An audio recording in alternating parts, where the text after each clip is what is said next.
We were wanting to give you guys something really special. We tried to do a live stream on time and struggled with the internet really bad. Just doesn't seem like we're quite to the 5G here yet, and it's the Wi-Fi is really slow.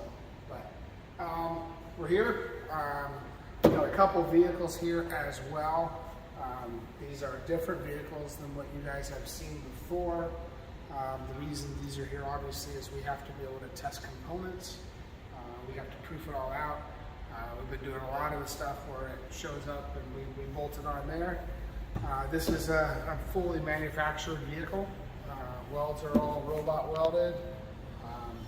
It's probably 3 generations more than what you guys have seen, and I'm really impressed with the parts and the quality of what the capabilities are here. So our suppliers are really good. They listen, and it's a lot easier. We've been here 7 days.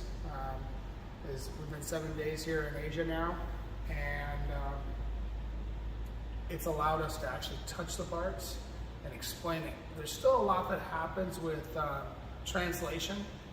We do a lot of explain in English, gets translated to Chinese or Japanese or Korean. Korean for the engine expert. So there's all kinds of different translations that happen, and that slows our process down a lot. But being here in person and being able to walk over the part and say, okay, right here we need a window here, so these flappers and bushings and bearings can run cooler instead of being trapped in the heat. That was something that when we got here we wanted to do, and bang, a couple days later it's there. I would say next week is going to be a really big week for us, because you guys are going to see final parts. You've seen, we've said the final parts, but we go out testing a problem. We got to make an improvement. So I think we've done 70 slides on the engine package, and on the engine package, this is our forged crank. You know, it's simple little things, but we'll go with this one right here, and as simple as pressing and pinning the gear on to make sure that we don't take any chances of slippage. The counter bores, the shoulders, the counter bore in with a smooth surface in here. Obviously it has a piece of paper down the side of it to keep it clean. But so the shoulder registers, lots of items that have been race proven before and reliability proven for longevity. You know, if you look at like the Riviera truck, I'm honestly starting to get scared with this vehicle that when you buy one, it's going to last you a long time, because it's designed to be able to handle a Baja 1000 Dakar rally, let alone just your adventure riding like 99% of our customers are going to do.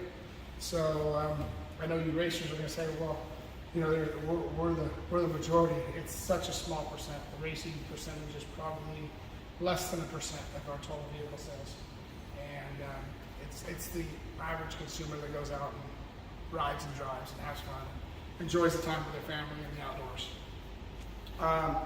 Updated steering rack. It got moved away from us, unfortunately. Hold this, I'll grab it. Is it still here? Yeah. I wanted it.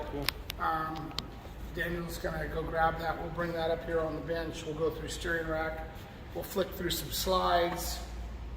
You know, misalignments, monoballs, just all kinds of other small accessory items that we've updated and modified. We can do it on that bench right there. Actually, we'll do it right here. Very nice slide. Thank you. This is our updated steering rack, and I don't know, some of the guys that have seen us testing have seen a plate welded to the end caps. This one here has the 4 dowels as well as the Allen bolts countersunk. And what this has done is it's helped it going from side to side. But not only with the steering rack did we do that, we have updated even the parts like we do on trophy trucks and other items. That one doesn't want to come out now. Of course, they're not going to come out, right? Yeah. Nice tight fit.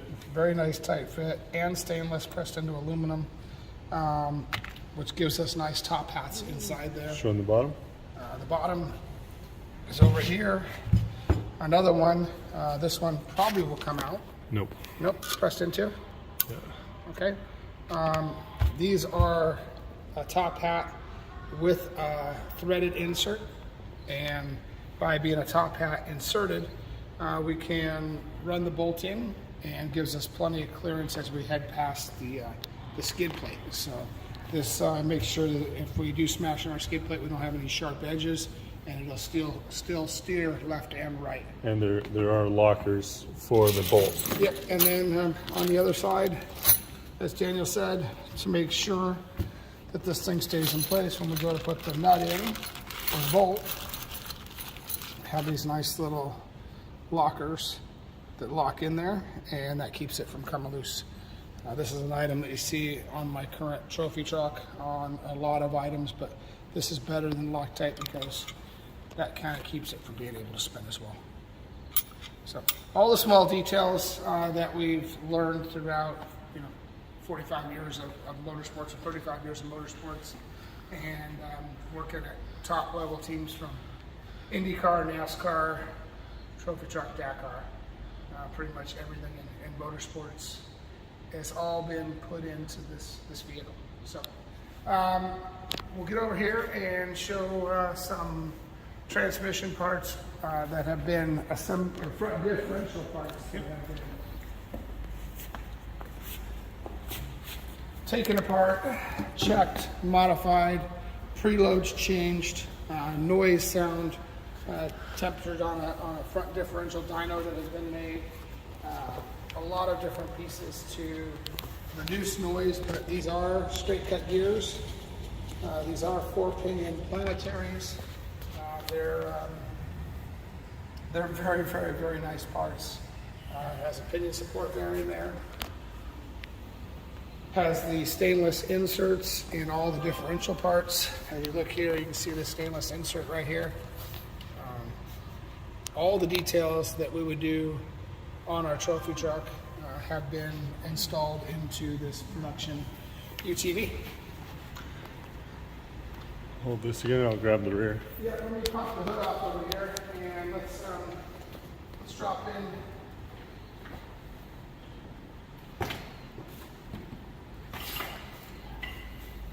Over here, I know there was a lot of concerns before about craftsmanship and, hey, did you see this or did you see that?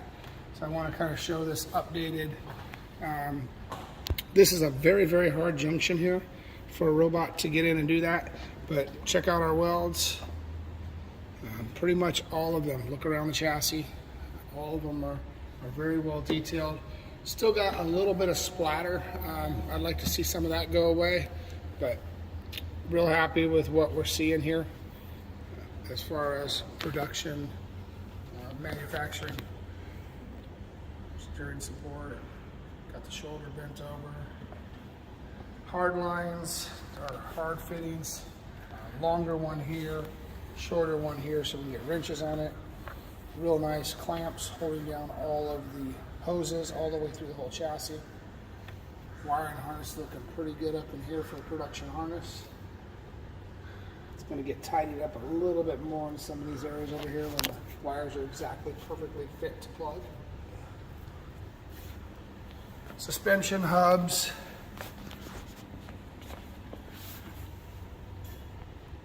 This is production parts. These aren't HCR aftermarket. These are not a upgraded component. This is production. There's that front diff we talked about, the skid plate running through here. That's why we did that, so it slides through. If you ever smash this in, it would still steer.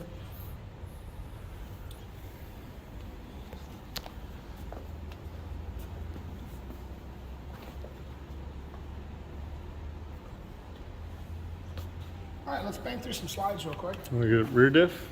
Yeah, we can open up a little. I mean, I kind of showed through that one, but here's another one opened up. This is a dog-style transmission. You hear people talk about dogs. These are the dogs that line up as it goes to shift. It locks dogs in. If you look at this one right here, that one's there. As it slides down, it locks those dogs in. We've been playing with this lash a little bit here, just to make it easier, and we have made some improvements on shifting.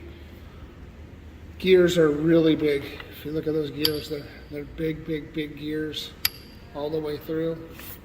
Even the pinions or port bearing has, you know, little seal retainers built into it. Shift forks, lockers. Like I said, we've cut these things open and pretty much worked our way through it. And these are components that have been tested, and we are just making ease of drivability is probably the right way to say it, Daniel. Getting the drivability up on the vehicle so that the average person can shift it a little bit easier.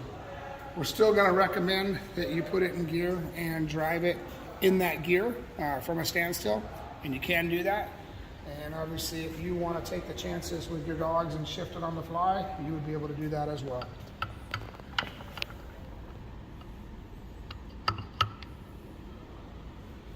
All right, we're 11 minutes in. This is going to be a long one to try to transfer, so let's bang through the slides real quick. We'll wrap this one up, and we'll bring you another update next week. But we are here until all components are 100% final. As you saw, I missed the Baja 500. Looks like I'm going to miss the Mid-Ohio SST race as well. And as I told you guys, we are fully committed to getting this thing to the finish line. Let's go ahead and flip the next page. We wanted something special for 100. We had a lot of really cool items out to show you on a full live, but this will be a taped live, or live to tape. And we will get it out as soon as we possibly can. We have been released in quarantine. We spent 3 weeks in quarantine. 3 weeks in a hotel room. We spent 7 days in Hong Kong. From Hong Kong, we danced around a little bit, and then straight over to China, where we're at now. And we had to do another 2 weeks here. We have a couple more visits throughout this trip that we have to do. When we go there, hopefully, now that we've done our 3-week quarantine, we can kind of dance between the country, because we have a lot of cities to go to. Obviously, you see me over here in front of the engine assembly line. Impressive. It's impressive in pictures. It's really impressive in person. Then you walk over and you go to the machining facility where the raw castings will come in. This is actually before nickel seal. It gets machined, then it goes to nickel seal, then it comes back for final details. But holding up engine blocks, let's go ahead and flick to the next page. Parts, and more parts. Lots of components here, lots of machines running, and lots of really, really neat parts that are built. And we're talking hundreds of parts. And there will be thousands of parts to follow. But these parts are done. They are in final machine and ready for assembly, which is a wonderful thing. Click another page. All the best machines. You know, I'm a big Haas guy here in the United States. Over here, I haven't seen a lot of Haas machines, but Mazaks are here, and they are lined up with component after component after component. And basically, because of such extreme manufacturing, one machine will be set up and just run one part, and it will continue to run that same part. So there'll be a mill, probably 2 or 3 mills lined up just for this component right here as it goes to a different process. This one is obviously multiple machining processes as well. Look at this dude here. Look at Jason. You ever seen a fat kid in a candy store? I mean, look at the look on his face. So we have worked with, obviously, some of the best wiring guys, James Lynn Motorsports, who we worked with the last 3 decades. And if you look over here, and you look at the look on his face when he walked in to see these harnesses, you know, you guys got to remember, we have to build, if we're going to build 30 cars a day, we need 30 harnesses a day, plus some spares. And we're always wondering how this is going to happen. It's absolutely amazing to watch these people at work and build a harness. But all boarded out, all schematics, very detailed, where when you do a harness, it just literally drops into the car. So really impressed. I mean, you can tell by Jason's face right there. He was very worried coming here. And I think when he walked in and saw that facility and the capabilities of being able to repeat harness after harness, you know, the building the harness is a small percentage of the work that goes in. Obviously, you can have to continue to build harnesses, so that will overdo the initial work. But this has been a very, very long process, as our Speed UTV is pre-wired for all of our accessories. So by building the car from the get-go, it has, you want rock lights, you want whip lights, you want interior dome lights, you want anything you want. The harnesses and the harness adapters are already pre-built. So you want to put dome lights in it, and you want to have your chase light in the back. It's one harness, drops in, lays in, really clean, and allows easy access to you want to put radio intercom, you want to put stereos in, speaker wires are already running the doors. There's so many things that are already done and pre-wired to install our accessories into this vehicle. Back over into the transmission area. Actually, I got transmission and engine mixed together. I see a lot of transmission components and hangers connecting engines together. CVT covers boxes and boxes and boxes. You know, obviously the shift mechanism with the dogs, transmission castings, head castings, components after components after components are gathering up and being assembled. So we have, you know, we've seen 50 renditions of front bulkheads, 50 renditions that we have finally got to our final that is ready for production. Speed team will be in northern Utah hitting dealers this coming week.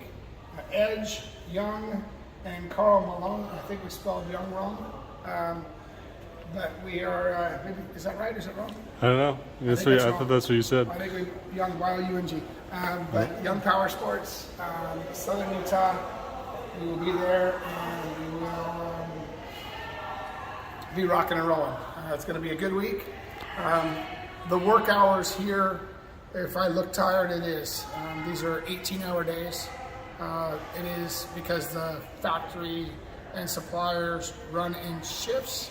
It's very easy to catch somebody 24 hours a day and work through the process. We have been through all the engine slides, all the gearbox slides, all of the rack slides. We have been through the shock absorbers. We have been through the weld process. You know, the chassis stuff, honestly, was probably one of the most impressive things. I think we had 3 or 4 weld locations that we didn't approve. Everything else was go.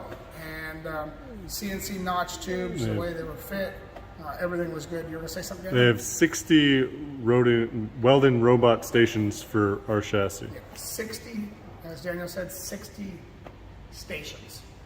You know, we talked about the machines, and a machine for each process. There's a welding station with robots that get loaded with all CNC notched and bent tubes, laser cut. The fitment on these tubes are what we would do at my shop or Mason Motorsports or Kibitech or one of those high performance aftermarket accessory places built for a production vehicle. And that's part of the process. We have tried to increase the quality of manufacturing, and I think we've done it. I think we have truly built a trophy truck UTV. So, looking forward to seeing everybody when I get back to the States. I plan on being in Asia for the next 45 days till the end of July. It's a gnarly process, but it's something that has to be done if we're going to get to the finish line and make sure we wave a lot of checkered flags. Show 100. We'll see you next week. We'll bring you more cool stuff.